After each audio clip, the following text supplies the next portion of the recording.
Hello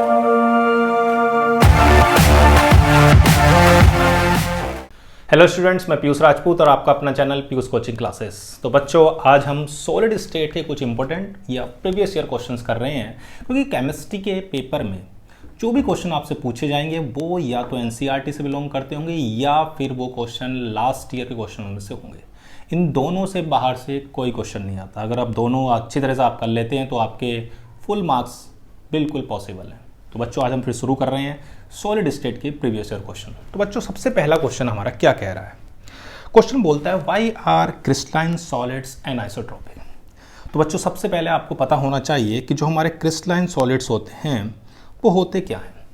तो बच्चों, solids आपको पता ही है, सॉलिड्स हमारे वो होते हैं जिनका म्यूचुअल इंटरैक्शंस, उनके मॉलिक्यूल्स का जो म्यूचुअल इंटरैक्शन होता है उनकी थर्मल एनर्जी से बहुत ज़्यादा होता है। यानी कि उनकी जो एस्केपिंग टेंडेंसी होती है वो इंटरैक्शन फोर्सेस से बहुत ही कम है। यानी कह सकते हो कि इंटरैक्शन फोर्सेस बहुत ज़्यादा हैं। ठीक है बच्चों। और क्रिस्टलाइन सॉलिड्स वो होते हैं जिसमें उनके कॉन्स्टिट्यूएंट पार्टिकल्स एक डेफिनेट ऑर्डर में अरेंज्ड होते हैं in 3 dimensional space, short as well as long order में। तो हमारे क्रिस्टलाइन सॉलिड्स क्या होते हैं? जो जिनके कॉन्स्टिट्यूएंट पार्टिकल्स एक डेफिनेट ऑर्डर में अरेंज हो। यानी कि अगर बात करते हैं क्रिस्टलाइन की, तो मैंने बताया कि जिनके कॉन्स्टिट्यूएंट पार्टिकल्स क्या हो, एक डेफिनेट ऑर्डर में अरेंज हो। क्या होने चाहिए? एक डेफिनेट ऑर्डर में अरेंज। उनको बच्चों हम बोलते हैं क्रिस्टलाइन सॉलिड। जैसे मैंने आपको कुछ अरेंजमेंट दिखाए,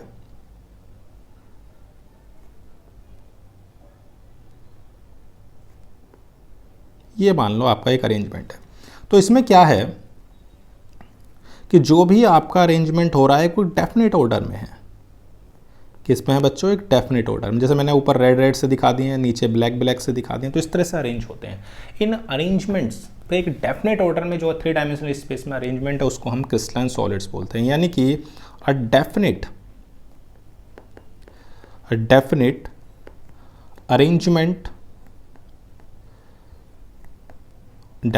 arrangement of constituent particles in 3 dimensional space। ठीक है बच्चों, दोनों में होंगे long as well as short range. ठीक है बच्चों, दोनों ही रेंज आपकी होंगी। ये तो हो गया क्रिस्टलाइन। अब आता है एनाइसोट्रोपिक का। ये मतलब क्या है जो ये एनाइसोट्रोपिक आपका लिखा हुआ है? तो बच्चों, एनाइसोट्रोपिक का सिंपल सा एक मतलब होता है कि जिसके अंदर जो फिजिकल प्रॉपर्टीज हैं, इनकी फिजिकल यानी प्रॉपर्टीज डिफरेंट होती हैं डिफरेंट डायरेक्शंस में। एनाइसोट्रोपिक का मतलब क्या है? ऐसे सॉलिड्स जिसमें properties are different in different directions.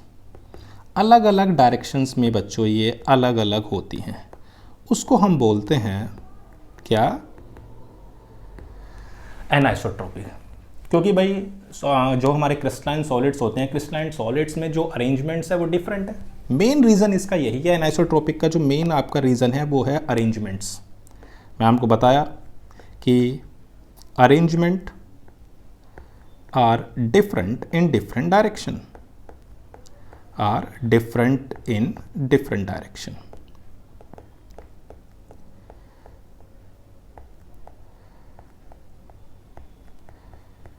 ठीक है।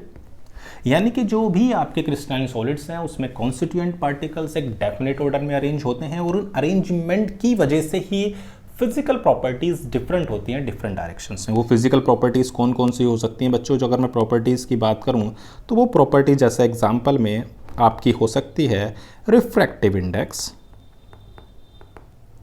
आपकी हो सकती है इलेक्ट्रिकल कंडक्टिविटी,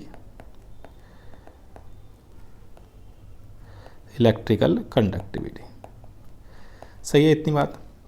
तो मैंने क्या बताया, एनाइसोट्रोपिक का सिंपल सा आपको मतलब है कि जो प्रॉपर्टीज़ डिफरेंट होती हैं डिफरेंट डायरेक्शंस में, ऐसे सॉलिड्स को हम बोलते हैं एनाइसोट्रोपिक। सो जो क्रिस्टलाइन सॉलिड्स होते हैं बच्चों वो आपके एनाइसोट्रोपिक होते हैं। तो पहला क्वेश्चन आपका बिल्कुल क्लियर हो गया। ठीक है बच्चों, सेकंड क्वेश्चन की ओर बढ़ते हैं।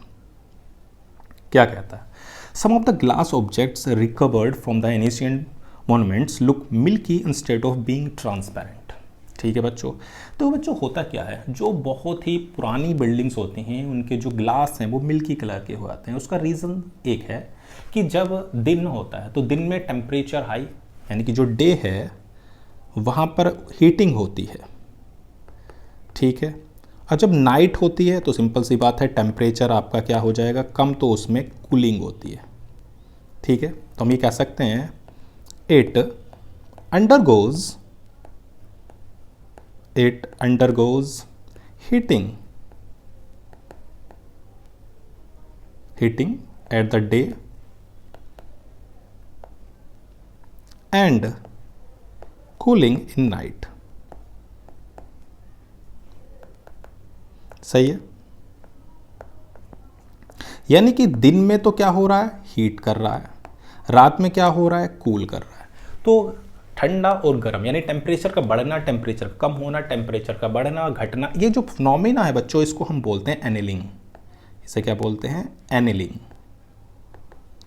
इसको। ठीक है, यानी कि दिन में टेम्परेचर यानी कि हीट हो रहा है, टेम्परेचर बढ़ रहा है, रात में टेम्परेचर कम हो रहा है। तो इससे क्या होता है, जो हमारे गिलास हैं वो कुछ क्रिस्टलाइन नेचर अकर कर लेते हैं, यानी कि it acquires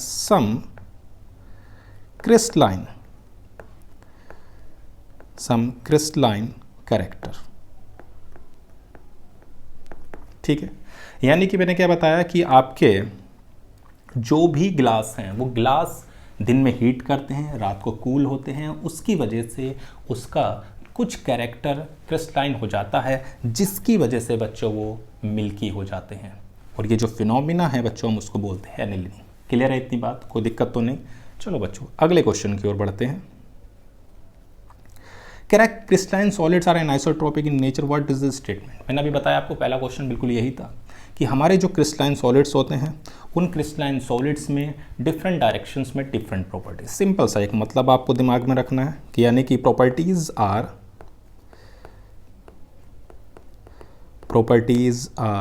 different in different direction. ठीक है बच्चों, डिफरेंट इन डिफरेंट डायरेक्शन। ठीक है, और मैंने वो आपको बताया कि ऐसी प्रॉपर्टीज़ एग्जांपल में आप ले सकते हैं, जैसे आपको बताया रिफ्रैक्टिव इंडेक्स ले सकते हैं आप।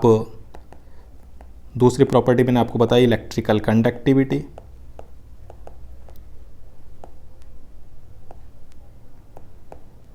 ठीक है बच्चों, इतनी बात।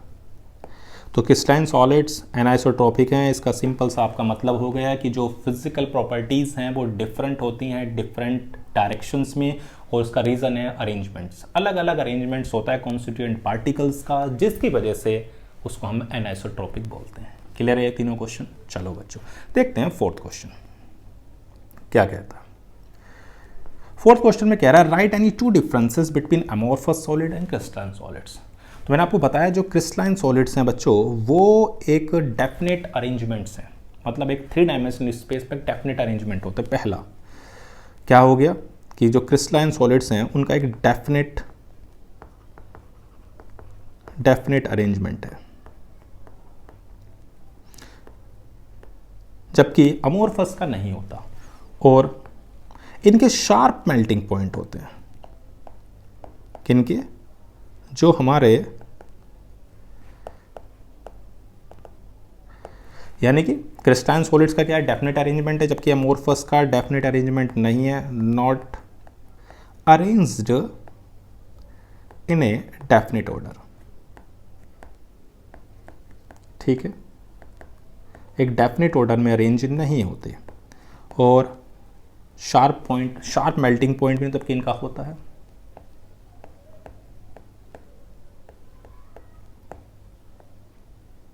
ठीक है भाई इतनी बात। आपसे 2 पूछेंगे तो और भी आप बता सकते हैं कि जो हमारे अमोर्फस सॉलिड्स होते हैं उनके कूलिंग कर्व स्मूथ होते हैं। इनके कैसे होते हैं, स्मूथ कूलिंग कर्व होते हैं, क्योंकि इनके मेल्टिंग पॉइंट तो शार्प नहीं है, तो कूलिंग कर्व की अगर बात करें तो कुछ ऐसा होता है कि कुछ इस तरह से आपके क्या होते चले जाएंगे, घटते चले जाएंगे, कि जैसे जैसे आपका टेम्परेचर से करोगे, यानी कहने का मतलब ये है कि शार्प तो है नहीं, तो धीरे धीरे कूल या इनका जो टेम्परेचर होता है धीरे धीरे क्या होता है, चेंज होता है। जबकि आप अगर किसे देखोगे, जैसे मैं अगर आइस का ही लूँ या फिर वाटर का ले लेता हूँ, तो उसमें क्या होता है, पहले टेम्परेचर बढ़ता है, फिर स्टेट चेंज होती है, फिर से बढ़ जाता है और फिर से चेंज होती है। तो इसके अंदर आपका जो कूलिंग कर्व है वो स्मूथ नहीं होते, जबकि इसके अंदर कूलिंग कर्व स्मूथ होते हैं। तो क्लियर है इतनी बात। तो मैंने क्या बताया कि आपके जो क्रिस्टलाइन सॉलिड्स हैं उसमें कॉन्स्टिट्यूएंट पार्टिकल्स एक डेफिनेट ऑर्डर में अरेंज होते हैं, जबकि अमोर्फस में ऐसा अरेंजमेंट नहीं होता।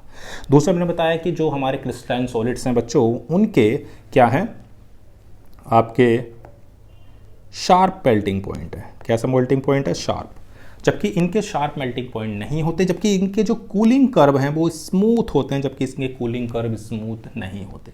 ऐसे बहुत सारे इनके हमारे डिफरेंसेस हो सकते हैं, लेकिन हमसे 2 पूछे थे, बहुत नहीं थे। क्लियर है इतनी बात। चलो बच्चों अब देखते हैं नेक्स्ट क्वेश्चन क्या कहता है। कह रहा based on the nature of intermolecular forces classify the following solid, silicon carbide and argon. अगर आप देखोगे तो जो हमारे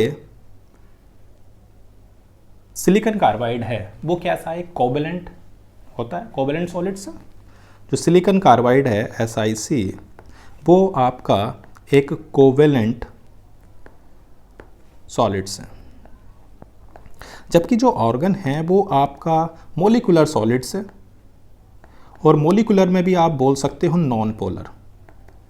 तो कैसा है बच्चों, ये नॉन पोलर मोलिकुलर सॉलिड्स होते हैं। तो उसने हमसे ये पूछा था कि हमका क्लासीफाई करें, तो हम बोल सकते हैं एक हमारा कोवेलेंट सॉलिड्स है, तो बच्चों दूसरा हमारा क्या है, मोलिकुलर सॉलिड्स है। क्लियर है इतनी बात, ठीक है बच्चों। अब देखते हैं हम अगला, कह रहा है based on the nature of intermolecular classify the following solid. Simple, benzene आपको पता है नॉन पोलर होती है, तो हम बेंजीन को भी बोल सकते हैं इट्स अ मोलिकुलर सॉलिड्स। कैसी, मोलिकुलर सॉलिड्स। जो सिल्वर है वो आपकी मेटल है, तो इसे हम बोल सकते हैं मेटेलिक सॉलिड्स। ठीक है, कोई दिक्कत तो नहीं भाई। हमारे पास सिल्वर होगी मेटल, और यानी कि उसे मेटेलिक सॉलिड्स बोलें। दूसरी हमारी बेंजीन है, यानी कि उसे हम मॉलिकुलर सॉलिड्स कह सकते हैं। क्लियर है इतनी बात। चलो बच्चों देखते हैं नेक्स्ट क्वेश्चन। कह रहा based on the nature of intermolecular forces classify the following solids. Sodium sulphate, तो सोडियम सल्फेट आपका आयनिक सॉलिड है। कैसा सॉलिड है बच्चों, ये आयनिक सॉलिड्स है। और hydrogen it's non polar molecular solids, non polar molecular solids. कोई दिक्कत तो नहीं, सिंपल क्लासिफिकेशन कर रहे हैं भाई। सोडियम सल्फेट जो होता है वो आयंस में होते हैं, और आयंस में है तो हम आयनिक सॉलिड्स बोलेंगे, जबकि हाइड्रोजन आपका नॉन पोलर होता है, यानी कि मॉलिक्यूल्स है। क्लियर है इतनी बात। चलो बच्चों देखते हैं नेक्स्ट क्वेश्चन।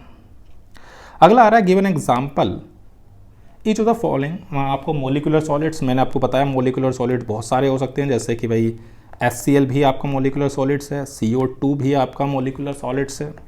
ठीक है, और आयनिक सॉलिड की अगर बात करें तो बच्चों आयनिक तो आपका NaCl हो सकता है, KCl हो सकता है, बहुत सारे हो सकते हैं, CuSO4 हो सकता है। ठीक है, तो कौन होते हैं आयनिक सॉलिड्स, जिनके अंदर बच्चों जो कॉन्स्टिट्यूएंट पार्टिकल्स है वो अगर आयंस हैं, सिंपल सी बात है, जिसके अंदर भी कॉन्स्टिट्यूएंट पार्टिकल्स आयंस यानी कैटायन और एनायन होंगे वो आयनिक सॉलिड्स होगा। और मोलिकुलर सॉलिड्स जैसे भाई और भी हो सकते हैं आपके, आप H2 भी लिख सकते हो, आप I2 भी लिख सकते हो, ये सब आपके मोलिकुलर सॉलिड्स हैं। ठीक है बच्चों, कोई दिक्कत तो नहीं। चलो भाई देखते हैं नेक्स्ट क्वेश्चन क्या कहता है। कह रहा which of the following an example of molecular solid. देखो CO2 मैंने आपको बताया अभी कि CO2 आपका एक मोलिकुलर सॉलिड्स है। कैसा है, मोलिकुलर सॉलिड। ओके, ये हो गया आपका मोलिकुलर सॉलिड्स। जबकि जो SiO2 है, सिलिका यानी क्वार्ट्स, ये आपका बच्चों कैसा है, कोवेलेंट। ये आपका कोवेलेंट सॉलिड है। ठीक है, एक आपका कोवेलेंट सॉलिड है और दूसरा आपका क्या है बच्चों, मोलिकुलर सॉलिड्स है। क्लियर है इतनी बात? ठीक है, देखते हैं नेक्स्ट। बहुत ही आसान क्वेश्चंस हैं। कह रहा write a feature which will differentiate या distinguish a metallic solids from an ionic solids. देखो बच्चों, आपको एक डिफरेंशिएट करना है। जो हमारे आयनिक सॉलिड्स होते हैं, आयनिक सॉलिड्स इलेक्ट्रिकल कंडक्टिविटी शो नहीं करते सॉलिड स्टेट के अंदर, जबकि मेटल करते हैं। तो सिंपल सा आप कह सकते हो जो मेटेलिक सॉलिड्स हैं वो क्या हैं? कंडक्टर ऑफ, क्या है? Conductor of heat and electric. ठीक है, इलेक्ट्रिसिटी और हीट को कंडक्ट करते हैं, जबकि आयनिक solid not a conductor of electricity. ठीक है, ध्यान रखना, जो आयनिक सॉलिड हैं वो सॉलिड स्टेट में नहीं करते, लेकिन अगर यही चीज़ अगर आपकी मोल्टन और लिक्विड स्टेट में होगी तो ये करेंगे। बात कर रहे हैं सॉलिड की, ध्यान रखो। तो जो कंडक्टर्स हैं वो हीट कर रहे हैं, यानी जो मेटेलिक सॉलिड्स हैं वो कंडक्ट कर रहे हैं किसको? इलेक्ट्रिसिटी को, जबकि हमारे आयनिक सॉलिड्स नहीं करते। क्यों नहीं करते? क्योंकि उनके अंदर फ्री आयंस नहीं है। जबकि मेटालिक सॉलिड्स में फ्री इलेक्ट्रॉन्स होते हैं, जबकि आयनिक सॉलिड्स में फ्री आयंस अवेलेबल नहीं है, जिसकी वजह से वो इलेक्ट्रिसिटी को कंडक्ट नहीं करते। क्लियर है इतनी बात? चलो बच्चों, देखते हैं नेक्स्ट क्वेश्चन क्या कहता है। What type of interaction holds a molecular together in polar molecular solids? Polar कैसे हो सकते हैं? HCl it's a polar molecular solids. तो बच्चों, इसके अंदर आपके होते क्या हैं? तो जितने भी पोलर मोलिकुलर सॉलिड्स होते हैं बच्चों, उनके अंदर आपका डाइपोल इंटरेक्शंस होता है। क्या होता है? डाइपोल। को देखो, आपको पता है कि chlorine it's a electronegative element, तो इस पर पार्शली नेगेटिव और इस पर पार्शली पॉजिटिव चार्ज, तो डाइपोल फॉर्म कर रहा है। तो इनके अंदर डाइपोल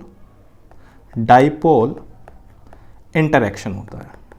क्या होता है? Dipole interaction.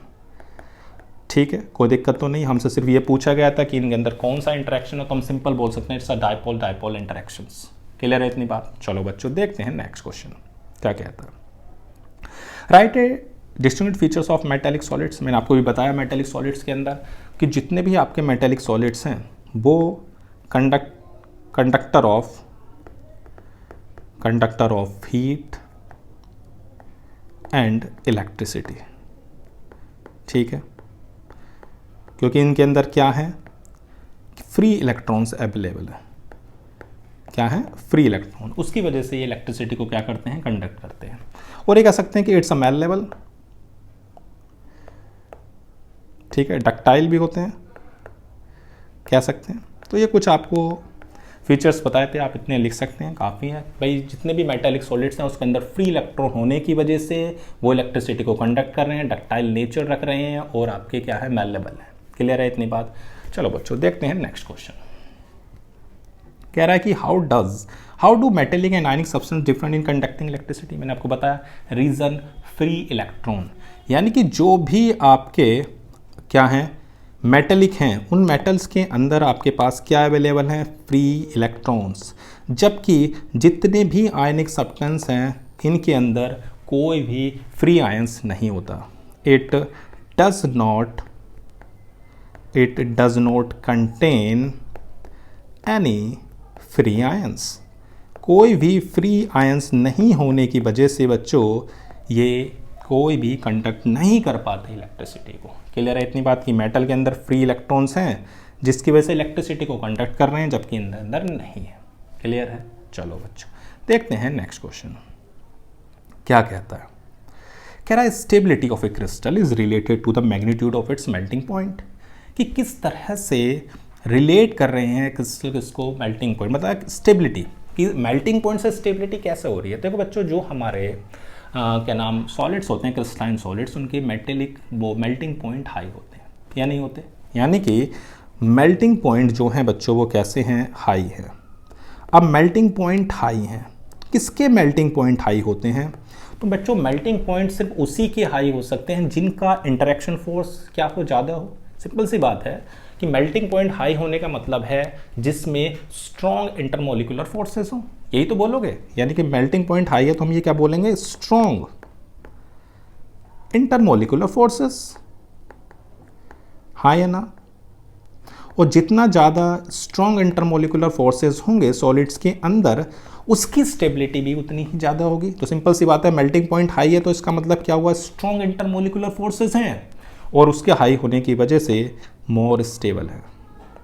ठीक है, तो हम ये कह सकते हैं कि जिनके भी मेल्टिंग पॉइंट हाई हैं, ध्यान रखना मेल्टिंग पॉइंट्स रिलेट कर रहा है intermolecular forces between the molecules. अब मॉलिक्यूल्स का अगर इंटरमोलिकुलर फोर्सेस हाई आपको बता रहा है तो इसका मतलब क्या है, वो ज़्यादा स्टेबल होंगे। ठीक है बच्चों, तो ये क्लियर हो गया आपके पास कि मेल्टिंग पॉइंट किस तरह से स्टेबिलिटी को कर रहा है। तो जिसके भी मेल्टिंग पॉइंट हाई हैं उनके इंटरमोलिकुलर फोर्सेस ज़्यादा हैं, जिसकी वजह से उसकी स्टेबिलिटी भी ज़्यादा है। क्लियर है? चलो बच्चों देखते हैं नेक्स्ट क्वेश्चन। कह रहा है define primitive unit cell. Unit cell आपको पता होती है क्या होती है। यूनिट सेल सबसे स्मॉलेस्ट रिपीटिंग यूनिट्स है, सबसे छोटी।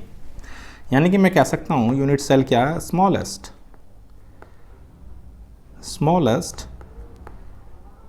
Repeating unit.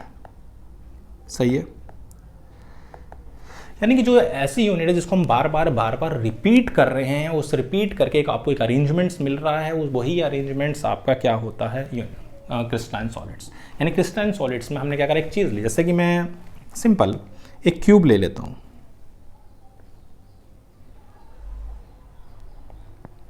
ये आपके पास एक क्यूब है और इस क्यूब के, ये क्यूब क्या है बच्चों आपका, ये क्यूब आपका यूनिट सेल है और इस यूनिट सेल में जो भी आपके एटम्स हैं या मॉलिक्यूल्स हैं या आयंस हैं, उनको सिर्फ मैं कहाँ पर रख रहा हूँ, कॉर्नर पर। ध्यान रखना, जो भी आपके एटम्स हैं या कॉन्स्टिट्यूएंट पार्टिकल्स हैं वो सिर्फ और सिर्फ कहाँ पर अरेंज करे गए हैं, वो सिर्फ अरेंज करे गए हैं कॉर्नर्स पर। अगर हम उनको सिर्फ कॉर्नर्स पर अरेंज करते हैं उसको बोलते हैं प्रिमिटिव यूनिट सेल। ठीक है बच्चों, तो हम ये कह सकते हैं ऑल पॉइंट्स, ये पॉइंट्स क्या हैं बच्चों, कॉन्स्टिट्यूएंट पार्टिकल्स हैं, आपके एटम्स हो सकते हैं, आपके मॉलिक्यूल हो सकते हैं और बच्चों आपके आयंस हो सकते हैं। ठीक है, तो all points are at the corners of unit cell. जो भी यूनिट सेल आपकी है उसके सिर्फ कहाँ पर हैं, कॉर्नर्स पर होते हैं, तो उसको बोलते हैं प्रिमिटिव। और सिंपल भी बोलते हैं, ध्यान रखना प्रिमिटिव जो है उसके लिए हम एक सिंपल भी यूज़ करते हैं, आप इसको सिंपल भी बोल सकते हो। ठीक है, सिंपल यूनिट सेल बोल दो या उसको आप प्रिमिटिव। तो आप क्या कहोगे कि जो भी आपकी यूनिट सेल है उसमें एटम्स, आयंस या मॉलिक्यूल्स या फिर आप उनको पॉइंट से रिप्रेजेंट कर रहे हो, उनको कहाँ रख रहे हो, सिर्फ कॉर्नर पर, उसे आप बोलते हैं प्रिमिटिव यूनिट सेल। क्लियर है इतनी बात? ठीक है बच्चों, देखते हैं नेक्स्ट क्या कहता है। कह रहा how will you distinguish between the following pair of terms crystal lattice and unit cell. तो मैंने आपको यूनिट सेल तो बता दिया, जबकि आपके पास क्रिस्टल लैटिस, जो भी आपका एटम्स होता है उस एटम को हम बच्चों एक पॉइंट से शो करते हैं, यानी कि उसे बोलते हैं लैटिस पॉइंट। तो पहले मैं आपको लैटिस पॉइंट बता देता हूँ। तो लैटिस पॉइंट क्या है, all atoms are represented by points। ठीक है, यानी कि लैटिस पॉइंट क्या हो गया, लैटिस पॉइंट है जितने भी एटम है उनको हम पॉइंट से रिप्रेजेंट कर रहे हैं और उन पॉइंट को जो हम अरेंज कर रहे हैं 3 डायमेंशनल स्पेस में उसको बोलते हैं क्रिस्टल लैटिस। ठीक है ना, तो क्रिस्टल लैटिस क्या हो गया, तो आप कह सकते हो क्रिस्टल लैटिस है arrangement of lattice point, arrangement of lattice point in three dimensional space। Clear है इतनी बात? तो दोनों समझ में आ गए लैटिस पॉइंट क्या है, कि जो भी एटम्स है उसको सिंपल एक पॉइंट से रिप्रेजेंट कर रहे हैं, उसको हम लैटिस पॉइंट बोलते हैं। लैटिस पॉइंट को बच्चों हम अरेंज कर रहे हैं 3 डायमेंशनल स्पेस में, उसे बोलते हैं क्रिस्टल लैटिस।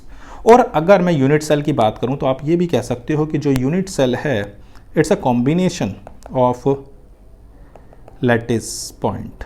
सिंपल जो आपके पॉइंट है उनका कॉम्बिनेशन है, यानी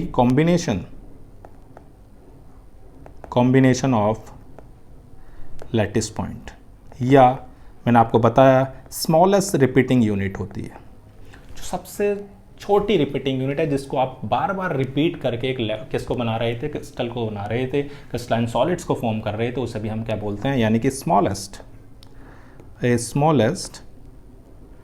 repeating unit through out the crystal. सही है, कोई दिक्कत तो नहीं तीनों डेफिनेशन में? ठीक है बच्चों, देखते हैं नेक्स्ट। डिफाइन क्रिस्टल लैटिस, वो आपको मैंने बता ही दिया अभी कि क्या होता है क्रिस्टल लैटिस। कि आपको बताया था मैंने, ये जो आपके पास कि जितने भी आपके लैटिस पॉइंट हैं उन्हें हम 3 डायमेंशनल स्पेस में अरेंज करते हैं, उसको बोलते हैं क्रिस्टल लैटिस। ठीक है, सिंपल कह सकते हो अरेंजमेंट ऑफ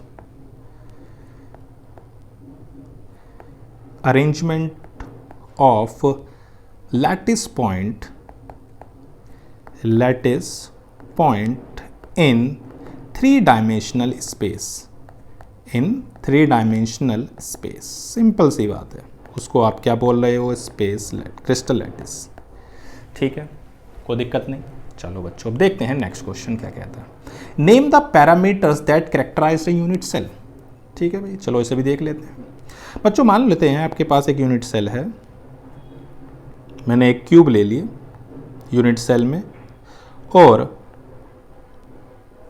उसके अंदर अगर आप देखोगे तो आपके पास डायमेंशनली 2 चीज़ हैं वैसे तो, एक होती है लेंथ और एक होती है उसके बीच के एंगल।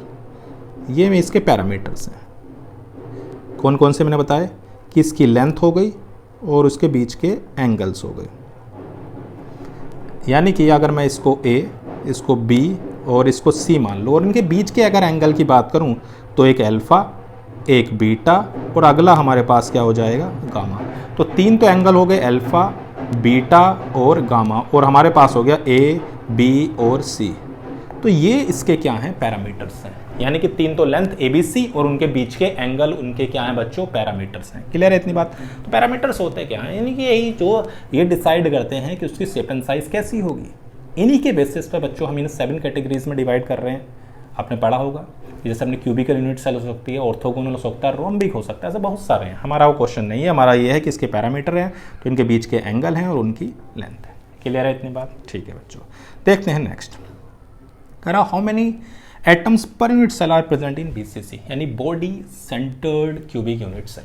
यानी कि BCC के अंदर बच्चों अगर आप देखोगे तो आपको कहाँ पर मिलेंगे, एक तो कॉर्नर्स पर मिलेगा। कहाँ पर मिलेगा? कॉर्नर्स पर। और बच्चों आपको मिलेगा बॉडी सेंटर पर। कहाँ पर? बॉडी सेंटर्ड पर। ये 2 जगह आपको अरेंज हुआ मिलता है। ठीक है बच्चों, चलो मैं दिखा देता हूँ आपको किस तरह से आपको अरेंज किया गया है।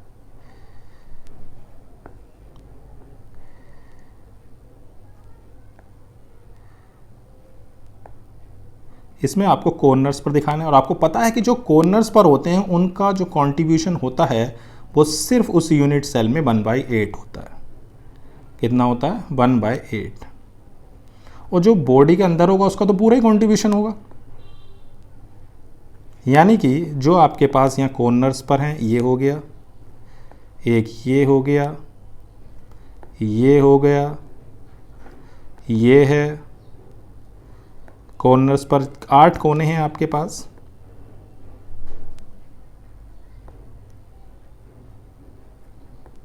ये हो गए कॉर्नर। तो जो कॉर्नर्स का कंट्रीब्यूशन है इसका, वो सिर्फ आपका, यानी कि हम कह सकते हैं कंट्रीब्यूशन